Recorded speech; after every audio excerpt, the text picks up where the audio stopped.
Colours புது ஃபேஷனோட தி சென்னை சில்க்ஸ்ல இந்த பொங்கலை ஓஹோன்னு கொண்டாடுங்க. தி சென்னை சில்க்ஸ் ஸ்ரீநகர், வேளச்சேரி, கோபேட் மற்றும் திருவள்ளூர். தமிழ் சினிமாவில் கலைஞரின் பங்களிப்பை போற்றும் விதமாக கலைஞர் 100 விழா பிரம்மாண்டமாக நடைபெற்றது. சென்னை கிண்டியில் உள்ள ரேஸ்கோர்ஸ் திறந்தவெளி மைதானத்தில் நடைபெற்ற இந்த நிகழ்ச்சியில் முதலமைச்சர் மு.க. ஸ்டாலின், அமைச்சர்கள் உதயநிதி ஸ்டாலின், சாமிநாதன் உள்ளிட்ட பல்வேறு பிரமுகர்கள் பங்கேற்றனர். மேலும் ரஜினி, கமல், சிவராஜ்குமார், சூர்யா, தனுஷ், கார்த்தி, அருண் விஜய், விஜய் ஆண்டனி, நயன்தாரா, வடிவேலு, இயக்குனர் சங்கர் உட்பட திரை நட்சத்திர பட்டாளங்கள் ஏராளமானோர் கலந்து கொண்டனர். நிகழ்ச்சியில் பங்கேற்ற பிரபலங்கள் கலைஞர் பற்றியும் அவரது திரையுலக பணி பற்றியும் தங்களது கருத்துக்களை பகிர்ந்து கொண்டனர். செய்தியாளர்களிடம் பேசிய நடிகரும் இயக்குனருமான டி. ராஜேந்தர், திரையுலகம் சார்பில் நடந்த இந்த நிகழ்ச்சி வரலாற்று முக்கியத்துவம் வாய்ந்த நிகழ்ச்சி என்றும், கலையுலகம், அரசியல் என இரண்டிலுமே சாதனை படைத்த கலைஞர் ஒரு மகான் என்றும் புகழாரம் சூட்டினார். ரொம்ப மகிழ்ச்சி சார். திரையுலகம் நடத்தக்கூடிய இந்த நிகழ்ச்சி ஒரு வரலாற்று முக்கியத்துவம் வாய்ந்த நிகழ்ச்சி. தமிழ்நாட்டின் வரலாற்றில் தனியிடம் படைத்தவர் நம்முடைய தலைவர் கலைஞர். அவர் கலை உலகம், அரசியல் என்று இரண்டுத்திலும் தனி சாதனை படைத்தவர்.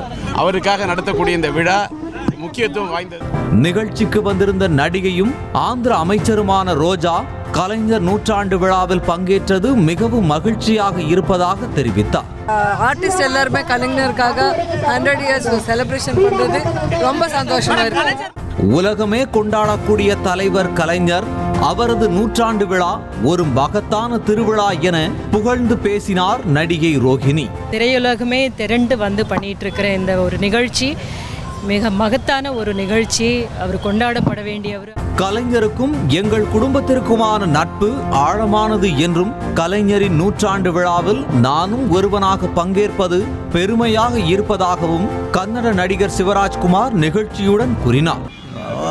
ஆக்சுவலி அவரோட நட்பு ரொம்ப ரொம்ப ரொம்ப வருஷமா இருக்குது. எங்க ஃபேமிலியோட ரொம்ப ரொம்ப வருஷமா இருக்குது.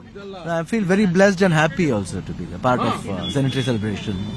கலைஞரின் வசனத்தால் தான் முகம் தெரிந்த நடிகராக உருவாகி இருப்பதாக கூறிய நகைச்சுவை நடிகர் முத்துக்காளை கலைஞரின் வசனத்தை பேசி காட்டி நிகழ்ச்சியடைந்தார். மறந்ததை நினைவூட்டுகிறேன், உன்னால் முடியாது என்றா கூறுகிறேன். அவசரத்தில் அப்பா நிதானம் தவறியிருக்கலாம், எதற்கும் நீ போய் காரணம் கேள், வருகிறேன். மனோகரா, உன்னை ஏன் அழைத்துற செய்ய தெரியுமா? இப்படி அந்த டைலாக் எல்லாம் மனப்பாடம் பண்ணி ஃபுல்லா பேசுவேன். டைம் இல்லைங்கிறதுனால விட்டுட்டேன். இந்த மாதிரி மனோகரா டைலாக் பேசி வந்த எனக்கு இன்னைக்கு ஒரு முகம் தெரிஞ்ச நடிகனா ஆயிருக்கேன்னா அதுக்கு கலைஞருடைய வசனம் தான் மெயின் காரணம். கலைஞரின் 100 விழாவின் போது கேப்டன் விஜயகாந்த் இல்லாததுதான் வருத்தமாக இருப்பதாக நடிகர் பவர் ஸ்டார் சீனிவாசன் தெரிவித்தார். ரொம்ப சந்தோஷமா இருக்கு.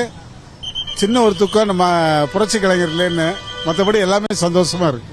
சாதி வேற்றுமையை ஒழித்தவர் கலைஞர் என கூறிய நடிகர் கூல் சுரேஷ், அவரது 100 விழாவில் பங்கேற்பது மிகவும் மகிழ்ச்சியாக இருப்பதாக தெரிவித்தார். எல்லா ஜாதியினருமே எல்லா வேலைகளும் செய்யலாம் அப்படின்ற ஒரு விஷயத்தை நம்ம கலைஞர் ஐயா அவர்கள் தான் எனக்கு தெரிஞ்சு வெளியில் கொண்டு வந்தாங்க. ஜாதிகள் இல்லை அடி பாப்பா அப்படின்னு சொல்லி அப்போது பாடியிருந்தாங்க. ஆனால் அதை நடைமுறையில் கொண்டு வந்தார் என் கண் பார்வைக்கு கலைஞர் ஐயா அவர்கள் தான் நினைக்கிறேன். கலைத்துறையில் மிகப்பெரிய சாதனை செய்தவர்.